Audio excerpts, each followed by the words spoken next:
Good morning and welcome to Hear Iola. If you'll stand, we'll start with the Pledge of Allegiance.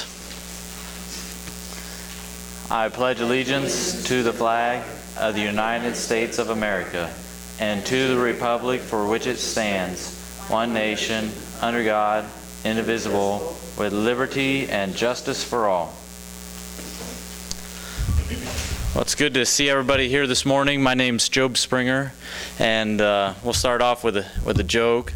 So this morning I was up early working, and I fell off the ladder this morning. Literally fell off the ladder. So it reminded me of this story. As you know, I worked with lots of farmers and ranchers in Oklahoma and Texas, and there was this story. So there was this farmer, and it was this time of year. Fall time, harvest time. It's a good time of year, especially when it's a good harvest. So this farmer, he was taking his livestock to the auction, and he was driving to the auction market, had the animals already loaded up, and as he was approaching the outskirts of the city, he ran into a tourist guy that was just walking along the road. You could see the car that was broken down along the side, and he picked him up. And he wanted to ride into town so that he could find a mechanic to work on the car. So anyway, as they were traveling down the road, the farmer got to telling him what he'd been doing and how the year was really successful, and he got kind of wrapped up in the story, and next thing he knew, he was headed towards oncoming traffic. And he realized it and swerved. And when he swerved, he overcorrected and hit the ditch, and the passenger, the tourist, he flew out of the window, and all the animals, they were hurt really, really bad.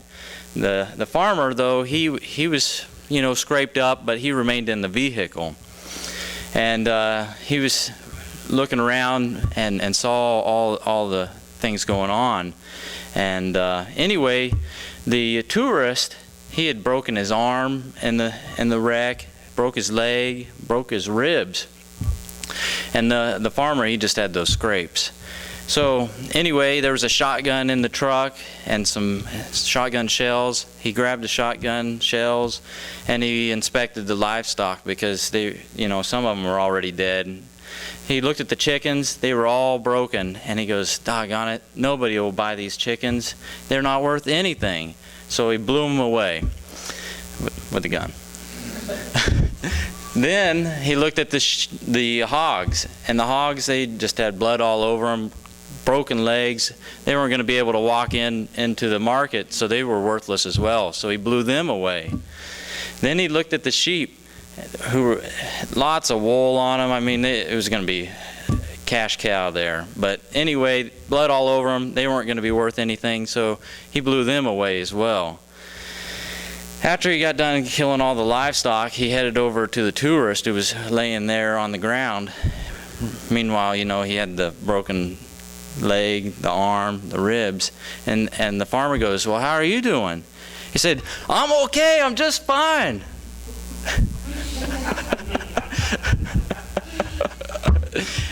He was worried. He was worried, wasn't he? Anyway, there's your joke for the day. Hope you have a good one. Berkeley Kerr with the City of Iola is next. Thank you.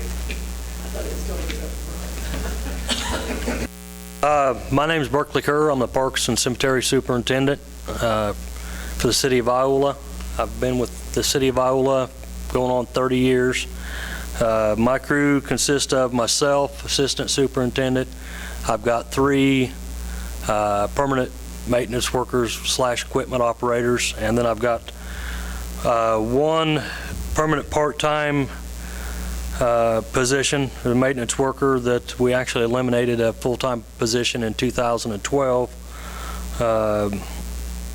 and went to this permanent part-time position. Then in the summertime, I hire anywhere from 3 to 5 seasonal employees. We take care and maintain 8 parks, 2 cemeteries. It's a little over 150 acres. Besides other areas, it seems like we keep inheriting green spaces all the time. We got the rail trail. Of course, they just completed the east rail trail. Our operation is basically 7 days a week. I mean, we take care of both the community buildings. Our mowing season usually starts mid-March and will go through usually through October. This year's been a extremely difficult mowing season, as everybody knows. Usually we'll get a little break about August, and I think we got about a week and been going non-stop. But like I said, we take care of both community buildings, do the setup, cleanup, maintenance on them. I guess an example, I call it the North Community Building. We've actually renamed it to the Dr. John Silas Bass Community Center. But last year it was used 199 times. This building was used like 212 times. So that in itself keeps us pretty busy. Besides all that, the outdoor activities during the year, we have several company picnics, church picnics, of course the Allen County Fair. Usually have several horseshoe tournaments through the year down here. We didn't have the drama show from the college this year, but just is too wet. Usually we have it. They hold it down here every year. Besides, we spend a lot of time just maintaining equipment and facilities associated with both of the departments. We was lucky this year. Usually come July and August we're watering trees because we've got so many new trees. We didn't have to do much watering this year, and that kind of varies. We usually got 60 or more small trees, and as they get bigger we plant more and kind of work them out of the rotation as they get established. Besides the parks, the two cemeteries actually come under the direction of the city in 1998 after they had a vote to dissolve the cemetery board. The Iola Cemetery at the west edge of town was opened in 1863. Highland Cemetery was opened in 1907. Actually, Roxanne, our city clerk, brought this up to me the other day. Deed number 1 at Highland Cemetery was sold on May 23rd of 1908 to a C.J. Gray, and I didn't know that. Part of our cemetery's activities after we took over the cemetery in '98, in 2000 we spent probably the first, probably took us the biggest part of the winter converting all of our records over to where we've got them on our computer now, which is our cemetery program makes it a lot easier to look up information and stuff for people. We have an average of anywhere from 60 to 85 burials a year, which my guys dig all the graves, backfill the graves. We usually, I usually sell 60 to 70 individual burial spaces per year, kind of depends.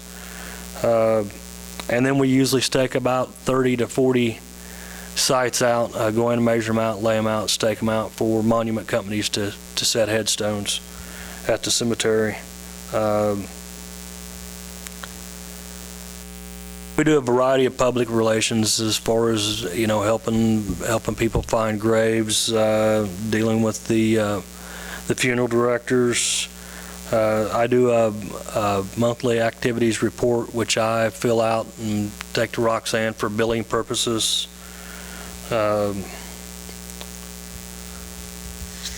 Other than that,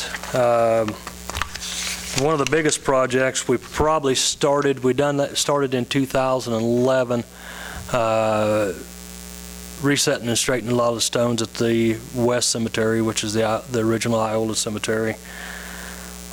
We don't get near as many done a year as I'd like to get done. That's an ongoing project that will probably we'll probably never see it completed by the time I retire, and then we got Highland, which is a lot bigger cemetery to do.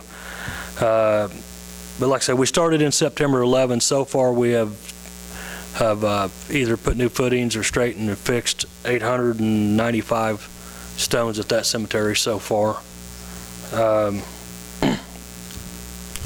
Other projects that we really get into, you know, we added the Happy Tales dog park. We'd done it in 2012. That was another one of them projects. I thought, who's going to use a dog park? And it's used constantly. I don't think you can hardly ever go by there that there's not somebody there. 2013, we redone all four of the Welcome to Iola entrance signs, refurbished them, put up new signage. We remodeled the administrator's office, I think, in 2013. I think we've about been through that whole building since I've been here. It's kind of like your house. It's probably time to start over on a lot of it. Probably one of the biggest projects I think that I've been involved with since I've been here is the special needs playground over there. And I was totally amazed. I mean, it started out, Mike Ford and a few moms got together and decided they wanted to have fundraisers to do this, and it just blossomed from there. I mean, we've got for the city's part, with our labor, of course, you know, people don't see a lot of the behind-the-scenes activities on projects like that. You know, the gas and water crew, Mitch's crew come down, had to relocate a lot of the utilities over there. We went through, my guys dug all the footings. Probably the most amazing part was the day that we actually built it, was the community build when we had all the volunteers down here. And I thought to myself, there's no way that's going to be assembled in 2 days. But we got it all put together. You know, it's completed now, other than I think we're still going to put some signage up over there and, you know, recognize a lot of the donors and stuff that donated money. But I was really pleased that year I budgeted $40,000 or $45,000 for playground equipment. Just knowing that as long as I've been here, a lot of this equipment I played on as a kid, so I knew we just needed to update some equipment. The group came to the city council and they approved $25,000 to go toward that project. Like I say, I'm tickled to death. We've got a $200,000 playground over there that cost the city a little over $25,000 and some labor. So, you know, I think it'll be used and be here for many years after we're gone. Another thing we completed, actually, myself, with the help of Bob Dreschler and Corey Shimstock, in last year we actually got all of our cemetery records on our city website, where you can go in and you can look up the information. I update it every so often, take it up, and Bob posts it on the internet on our website. We do have a kiosk at each cemetery where you can go look it up if you don't have a computer. You know, I've just got a new smartphone, so I'm having a hard time figuring that out. So I know some people just don't mess with computers. Probably our most recent project, and again, it's been very surprising to me, the Frisbee golf course. I never thought it would get used like it's getting used. You know, there again, I mean, it was open green space that, you know, we basically just mowed a kind of a nature park, and it's pretty busy now. I think they've got a couple leagues going that go down there and play, and so far I've been pleased with it. I really don't know much else to tell you about what we do, other than, you know, my guys, like I say, I probably got one of the best crews that I've had. They're kind of jack all trades. They're equipment operators, plumbing, electric. you name it, we probably do it. I do want to stress that, a lot of this is just not my department. I can call on, Mitch Phillips, the gas and water superintendent, his crew, Dan Leslie, street and alley superintendent, his crew, Mike Phillips, the power plant, his crew, or Jimmy Baker in the electric department. A lot of times we don't have the equipment or manpower to do a project, and I've never had them once deny me help whenever I call them, and they come down here and help out. So I just want to make sure that I mention their departments also. That's all I have, not unless anybody has any questions. Okay, thank you.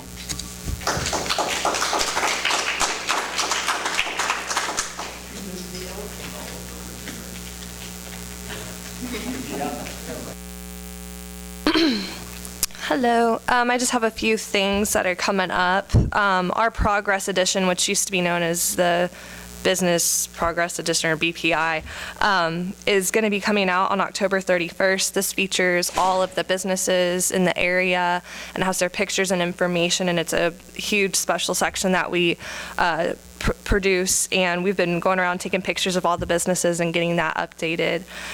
So make sure to look for that. Senior Spotlight forms will be going home soon with seniors. This features their activities and their favorite memories, and we start running that at the beginning of next year, but we always try to get that out so kids can have time to fill it out. And we put their picture, and they just talk about some of their favorite memories in high school and the activities they were involved in. And we run that in color. And that's free to all the seniors, and we also do Marmonton Valley. Bibalesta is next Saturday, which I'm excited about because I love Bibalesta. And Buster Keaton is this weekend. It started today. They all went out to the museum this morning, and this afternoon they'll start having the presenters. And they're going to have some silent films. And then for football, tonight Iola plays Osawatomie at Osawatomie. And so if you're into football and want to travel, head up there. Okay, thank you.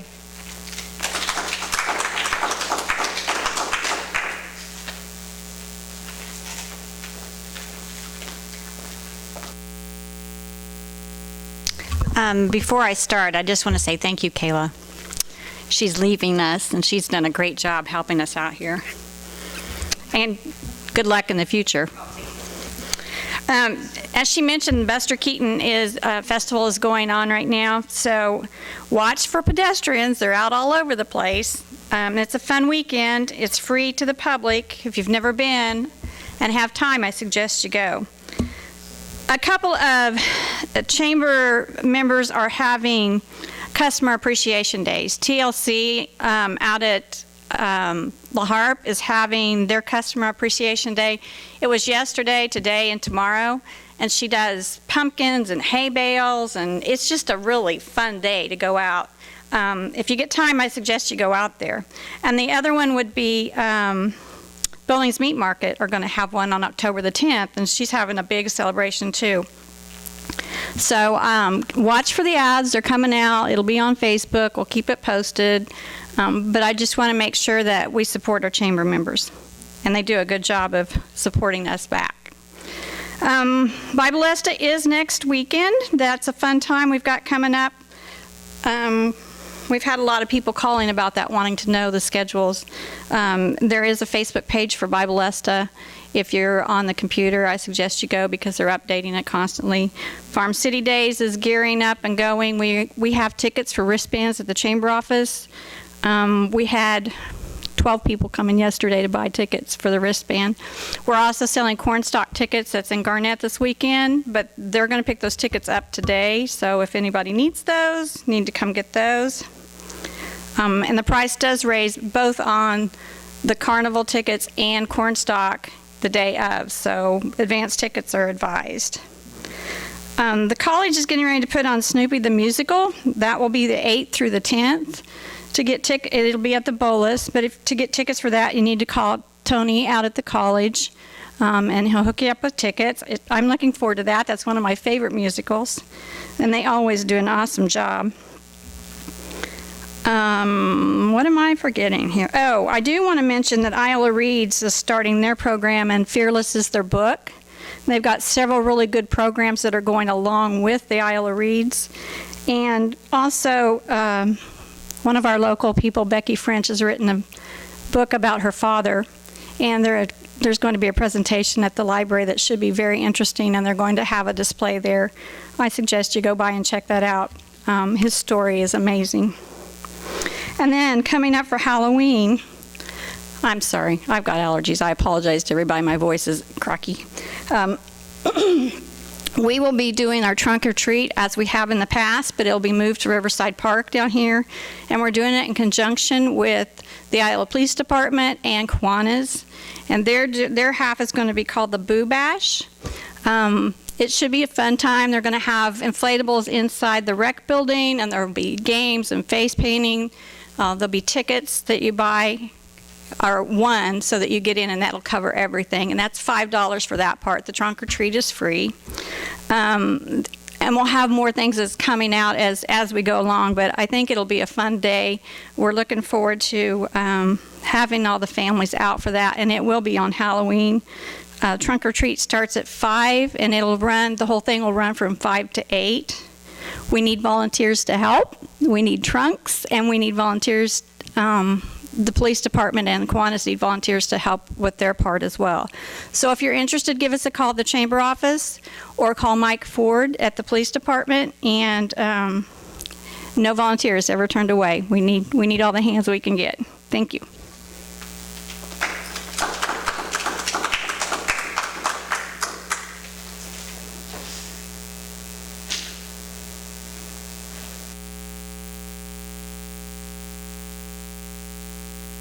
Hello, my name is Steve Hoig, and I am the owner of a local business named Hoig Promotional Products. And what I do is promotional products such as coffee mugs, calendars, pins, things of that nature, to maybe t-shirts that are screen printed or business wear that is maybe embroidered. Also deal with business forms. So Kara, is there some way I can switch the slide here? You got it? Okay, here we go. And just a little brief history about myself. I've been in the area most of my life, but I'm from the Yates Center area and live here in Iola. And most people that know me associate me with the banking industry. And they think, Steve, why are you leaving the banking industry to sell promotional products? Well, to answer that, you can I thought we'd go back a couple years, but this article is from the 1999 in October. It's the Iola Register. And this is what I did prior to my banking life. This here is the business of Hawk Business Specialties, and that's the founder and was the original owner, Bob Hawk, who happened to be my father-in-law. So, and another good friend of mine there, Janice Wade. And it's kind of like it was at that point in time, it is now. I was a sales rep for that company. And I deal with a lot of businesses that were probably within a 120-mile radius of Iola. So I'm on the road a lot visiting with, it's no coincidence, I deal a lot with the banks and the banking industry. So I ran this route and worked this business from 1998 to 2002. And I would say the reason that I went ahead and moved on and I'm not there today was mainly due to 9/11. Because of the fallout of 9/11 and the economic slowdown, I had an opportunity to take a banking position, and I did that. So, but anyway, if you could. Here's some of the products that I offer. It might be something as simple as envelopes that we all use. Or maybe something like over here, we have calendars. Maybe there's specific products like, a lot of banks have launched mobile banking, and you think of a pen as a pen, but sometimes there's stylus pens to help with your phone. There's pins that run away at the teller counter that you need it for that purpose. Luggage ID tags. This business down in the corner, this is probably represents a lot of what I do. This is an auctioneer company out of Yates Center, and they may need something like giveaway like hats or koozies and pins, but they also had items that were forms, specialized forms, like clerking tickets or bid cards, things of that nature. And then there's the obvious, embroidered hats, your giveaways, things like that.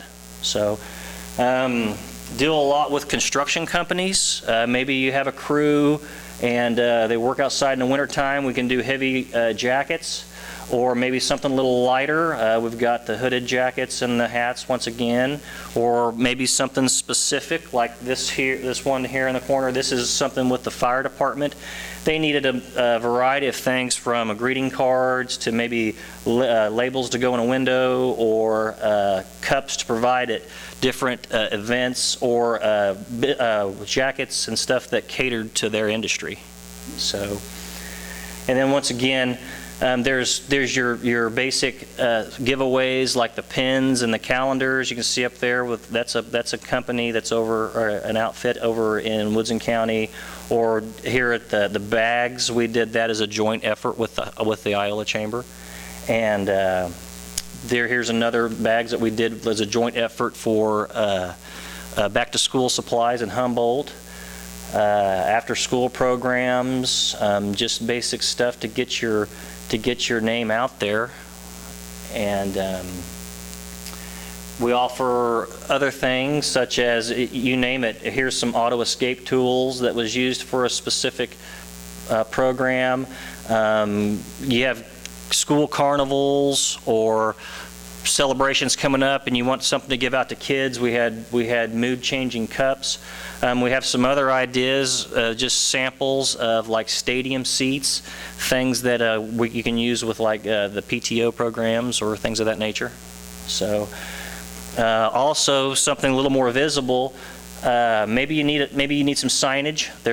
We've done a little bit of that, or maybe some plaques for recognizing anniversaries or accomplishments at your business, or maybe you need some large signage to point out, like the directional signage we did here for Iola. So anyway, so once again, I'm a local business. I've been working in Iola now for about a year. I don't know if you can get to my first slide or not, but I can be reached at 620-228-0131. I have a website. It's hoig.espwebsite.com, and be happy to come visit with you. We do it different ways now. We can do it through email and the website, or we can do it the old-fashioned way, where if you give me a call, I'll show up your business and we'll sit down and discuss what you need. So anyway, thank you for your time.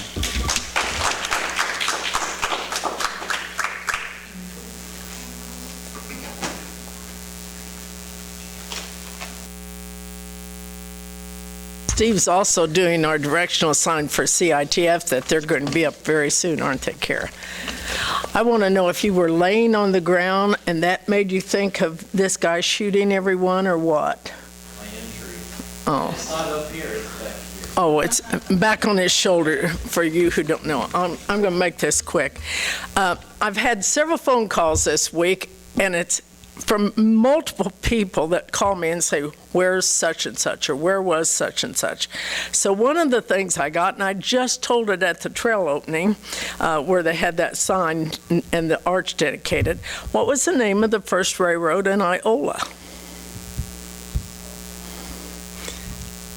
It's LL&G, Lawrence, Leavenworth, and Galveston. It went belly up very quickly, so you mostly know it for the next name. What was the next name? What? Katie. No, Katie went the other way. You're near, but... Huh? Santa Fe. Atchison, Topeka, and the Santa Fe, and it ended up calling it Santa Fe. Okay, this was another, and I got this week, I got it twice. One from the deeds office and one from our historical director. Where was Northrop's first lumber yard? And I can't remember, Kara, but I think we have it on the sign, don't we? Yeah, that's what I was thinking. The first lumber company, Northrop's first lumber company. We had 8 lumber companies in town. Where was it? was right on the square on the north side of Washington, just above West Street. And if you walk around and read our little signs, I think it's there. It's been so long since we put those up, I can't remember. What was it right next to? The bank, the very first bank, Northrop's first bank. There was this little building on the square just off of West Street, and then next to that was a little space, and then the Northrop Bank, little bitty thing, is wooden, and the first library was located on the second floor there, so that's a very popular spot. And this lumber company went all the way to the corner and over to Walnut and back to West Street. It was huge. What caused the lumber company to move? Huh? No. The railroad came in. And so they moved it right in back of the railroad depot, which we're talking Madison. Did Madison go through at that time? No, Madison did not go through. The highway come down West Street. You got to be old to know all this or do research. And it was right behind the depot, a little bit to the south of where Madison's parking lot is now, and about in the area where Sig has his oil operation and that. Okay, what big event is happening this weekend? Now, if you didn't listen to Kayla, you should be reading the paper or it's all over town. The Keaton. Okay, how many years has this Keaton been coming? 22, that's right. Why did they skip it last year? 50th anniversary, and I have guests at my house, the Keaton people, and they say, I don't know why they skipped that last year. We need to have it every year. And I said, well, the 50th anniversary was pretty important too. So that's it for the day.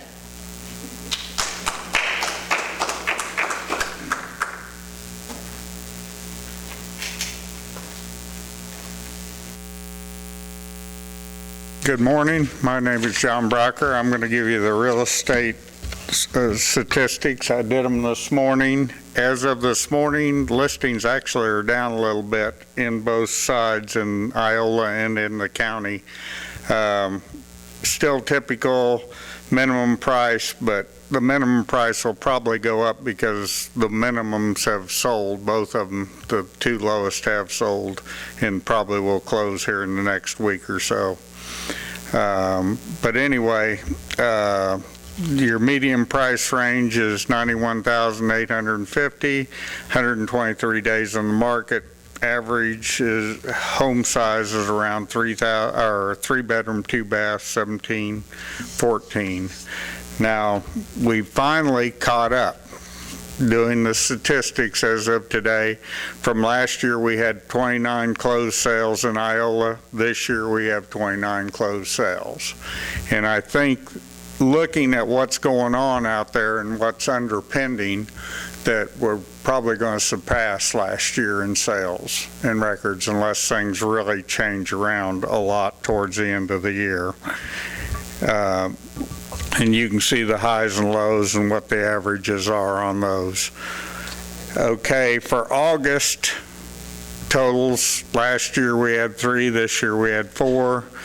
Price was 80, our average price was 82.5 versus last year, but in August there was several high sales, so that pulled that market up. Average days in the market 143 for 215. Now, if you go to countywide, as you can see there, the number of listings are down again.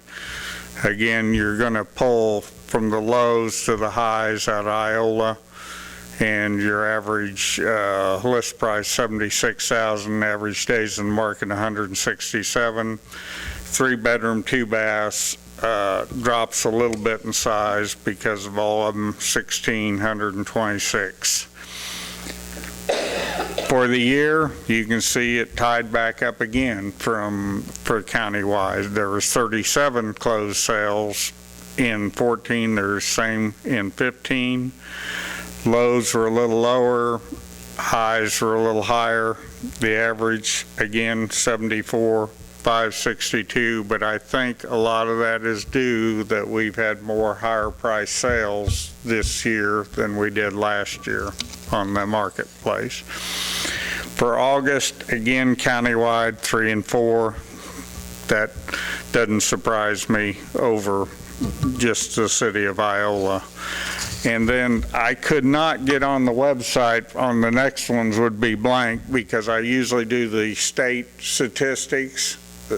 For some reason, our website was down this morning. I started at 6:30. I tried it right before I walked in here and they were down. But I can tell you, overall in August, sales were down statewide. They were down quite a bit statewide versus what they had been raising. I think last month there was like 4,000 sales in the state, and this year, that was it. That was for the full state, and I think I just kind of glanced. I emailed somebody to text me some of the facts, and they did, and I think there was only 28,000 or 2,800 this month of August. So that's down quite a bit from a drop in the statewide overall. Could be several things. Could be lack of listings. I mean, listings in every place, like Kansas City, Wichita, they're all dropping because of the deals. So that could be a cause of it. Also, you got to look at, and I think it proves out every year, when school starts, sales drop because the attention isn't on getting in a house unless they have to get in that house. Their more attention is getting the kids in school and not looking for houses. So I don't read a lot out of August statistics when I look at them being down or up because you have some variables in there. Same way as if you look in Novembers and Decembers, usually those are down because of the holidays again. So don't read anything in that. But hopefully in the next in the October one, and especially in the November one, I should be able to bring you better stats because we're getting into the season of where I'll be going to state meetings and national meetings, which should give you a better outlook of what's going on in statewide and in the United States on sales and housing. So thank you very much.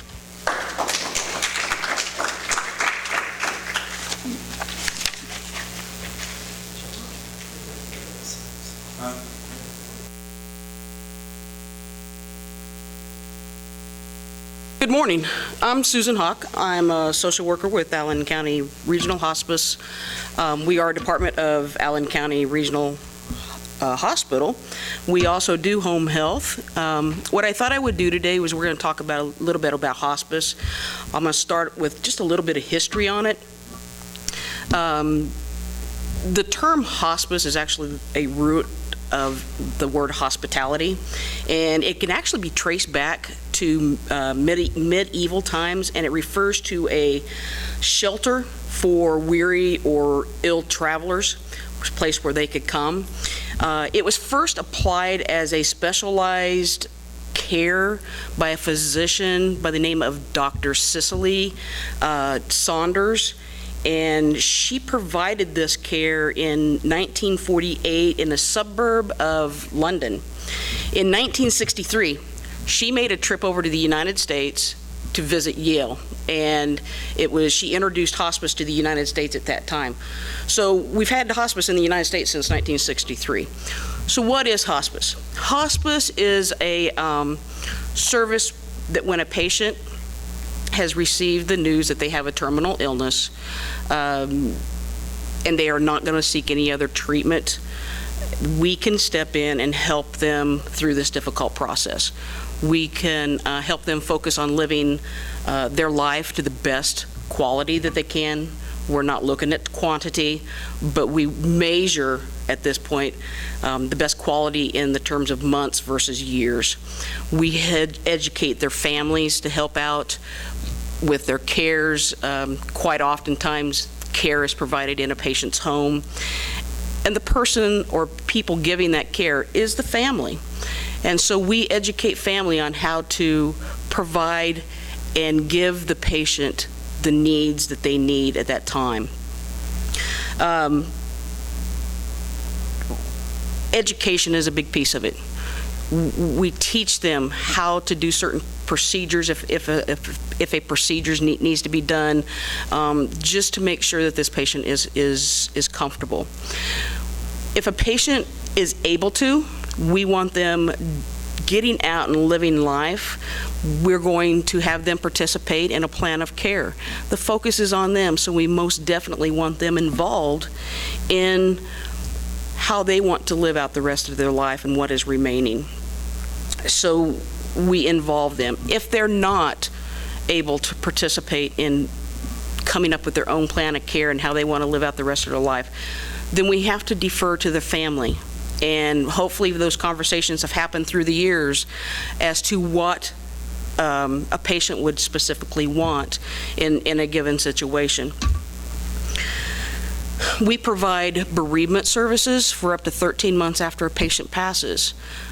We start working with patients and families on the grief process before they even pass, but we're able to provide and stay with the family if they wish for 13 months after. We do have a grief support group that I actually hold in our office. We are located in the clinic behind the old hospital, and we will remain there even after the demolition of the old hospital. So that's where we hold the grief support group. It's the second Wednesday of the month at 1 o'clock. And we enjoy helping people out. And it's not just open to people that we've served in hospice, but it is available to anybody in the community. We get referrals from a lot of sources. It can come from doctors, the patients themselves, friends, family. We get referrals from churches, social workers, other hospitals. So referrals can come into us from a lot of different places. What we do then is we initially ask to speak with the patient, get permission, educate them again on what hospice services are. If they wish to pursue hospice at that time, then we get in contact with the physicians. The physicians are always directive of the patient's care.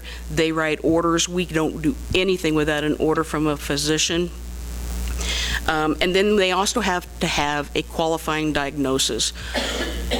Cancer is just a given, and unfortunately we have a very high rate of cancer patients that we serve, but there are also other diagnoses.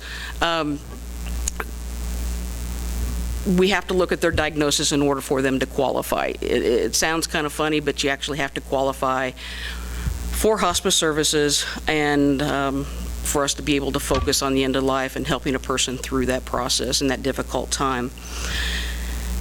They have to have a certification from a physician stating that the physician expects that they have 6 months or less to live. Now, it doesn't necessarily mean that this patient has to be gone in 6 months, but the physician has to be able to say, we do expect that within 6 months this patient could pass away. We have had patients on hospice for a year or two, but they've had a slow decline, and as long as we can document that slow decline, we can keep them on hospice services. And it is tough, because sometimes we may see a patient, we've had a slow decline, but then they plateau and we don't have any more decline. Sometimes we have to go ahead and discharge. So we do discharge patients from hospice. We've had patients that we discharged, and a couple years later they passed away from something other than their terminal illness. So it's always a good day, though, when we can discharge a patient from hospice, too. We can provide services in the patient's home. Sometimes it's a family member's home. Sometimes it's even a friend or a neighbor's home. We provide services in nursing homes. And we go in, we do what we need to do. We don't just come in and stay. We don't want to be intrusive in a family's life or a patient's life. Again, we're looking at quality. Quality is being with your family, getting out and going and do things if they're still able to do it. So we encourage that. But we provide those services. We have, usually it is the patient's primary physician that is involved. We have RNs, nurses that are involved. They go in, they do skilled nursing care. They are experts in the end of life, just like you would have a nurse that works in cardiology or obstetrics. My nurses are specialist in the end of life. You have a social worker, and that is what I am. We are required to have a master's level social worker. We can have a bachelor's level working, but they do have to be overseen by a master's level. Again, I'm trained also in end of life, so that is my specialty. I'm a medical social worker, so I can go out and I can see what kind of equipment we might need to have. I work with the emotional, psychosocial support, spiritual support, bereavement support, so those are the types of things that I help with. We have a home health and hospice aide, and this is a CNA who has extra, again, training and specializes in end of life. So not every CNA can work with a home health and hospice. You have to have the extra training that is specializing in end of life. We then have chaplains, they're volunteers, and then we also have volunteers. Now, our chaplains are usually pastors around in the community, and again, we work with them on end of life, and we have some great chaplains. They may provide support to someone who doesn't have a pastor themselves. They may provide additional support in addition to a patient's own pastor. But we have chaplains available, and I don't know what we would do without them. We also have volunteers that go into a home or go into the nursing home, and then we'll see our patients. And what they do is they provide support as well. Let's say we have a patient in a home, the caregiver needs to run out to Walmart for a while, just be able to take a break. Our volunteer can go in and do that. We don't have them doing physical cares, but they can sure get water. They can sure sit there and reminisce and talk about the memories, the good old days, learn about each other, and engage in conversations. So again, volunteers are very significant to us.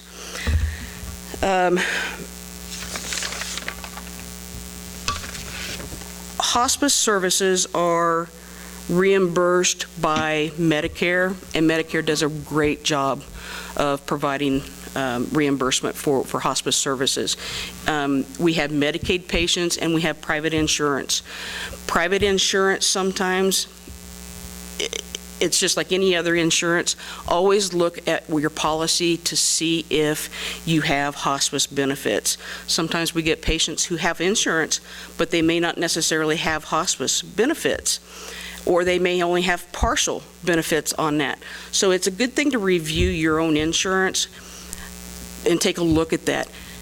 Now, we also get patients who have absolutely no insurance at all. We don't discriminate on the ability to pay. We take and we serve those patients and their families just as if it was somebody who was on Medicare, Medicaid, or had private insurance. So we will not turn them away at all. We rely on donations, and we use those donations to also help offset the costs of us providing those services.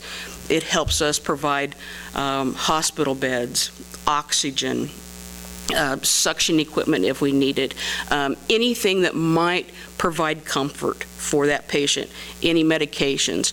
So we do utilize donations with that in mind. And we also have educational materials that we purchase with donation money. We have been able to help families get from several states away in to see a mom or dad or a sister or a brother before they passed, and otherwise they would not have been able to get here. So we've been able to help with that kind of thing too. And it always, of course, it always depends on our availability of the amount of donations that we have at the time. Hospice's goal is comfort measures. And so that's the first thing, and we focus on all the time. Is this patient comfortable? And are they being able to live their life the best that they can for the journey that they're going through? What I'd like to do is, I have a video, and with the permission of the family, this happened, I think it was about 2-3 years ago, but a granddaughter of one of our patients put this together. And just a little history of how this came about. I was sitting in the patient's kitchen with the patient, and we were just talking about different things. She was recalling things that she didn't get to do in life that she thought maybe she would like to, and just out of the blue, she'd come up and she said, "You know those things that fly around in the sky that look like they have a parachute and they kind of buzz like a mosquito? They fly over my house all the time." And I said, "Yeah, that's a powered parachute." And she said, "I wonder what my place would look like from up there." And she said, "That would really be, I think, kind of be neat to do." And I looked at her and I said, "Are you serious about doing that?" And she said, "Yeah, that would be really fun, but I don't know how to do that." And I said, "Give me just a couple of minutes." So I actually stepped outside the house and I made a couple of phone calls, and within 10 minutes, we had it arranged for her to go up and for her to take a flight in one of the powered parachutes. And we let her family know. And regardless of whether her family gave her their blessings or not, she was bound, determined, I am and I will go do this. And so we had this all set up and arranged, and what I would like to do is kind of end today with a little video. It's roughly 4 or 5 minutes, and bear with us, we couldn't get it to go to full screen, so we're going to play it like it is, and I'm sure that many of you are going to recognize this specific patient, and with permission from the family for us to use this, we're going to do this, and it's called Grandma Dorothy Flies Over the Rainbow. You can go online and you can Google that and it'll come up and you can watch it at home too. So just a second.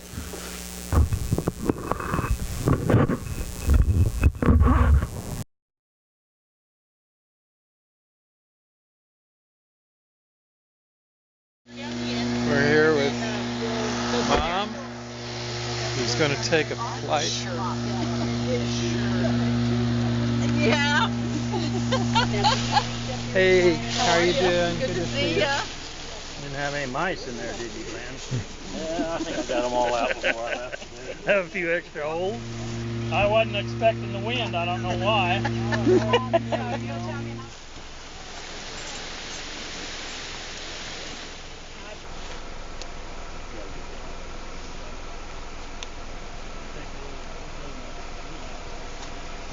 Probably be headed that way anyway. Yeah. Are you ready to fly, young lady? I'm going to just lift you up and put you on there, okay? Just put your arm on my shoulder. Is that going to hurt you? Your other arm. Does that hurt? Yeah. Do a bear hug. Does that hurt? Try not to. Hang on tight. Yay. You may have to scoot over and get yourself situated in the middle of that seat if you can. Is that too far? Okay. The other one on the other side. Down here.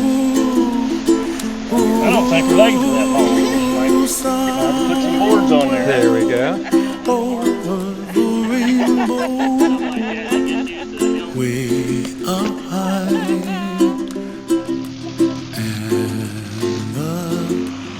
Bye, Dorothy. Right if you get work.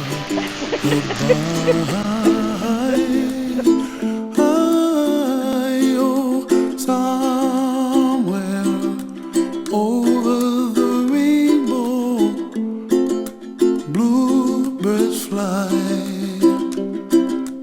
and the dreams that you dream of, dreams really do come true.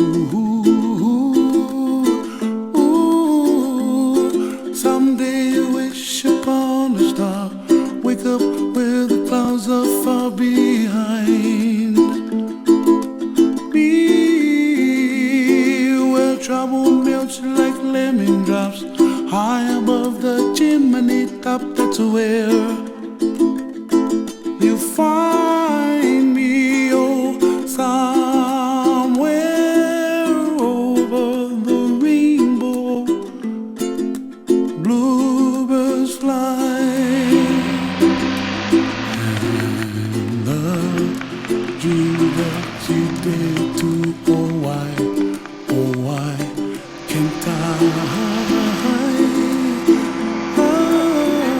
Oh, someday I wish upon a star, wake up where the clouds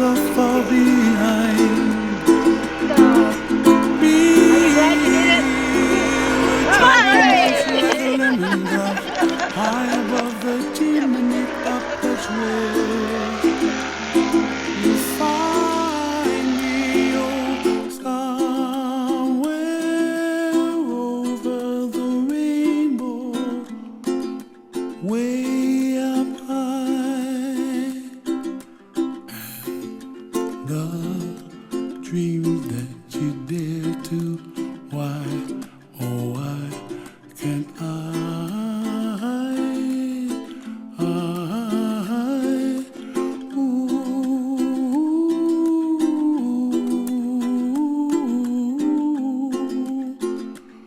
Boy, that's for sure fun. I'm glad you had a good time.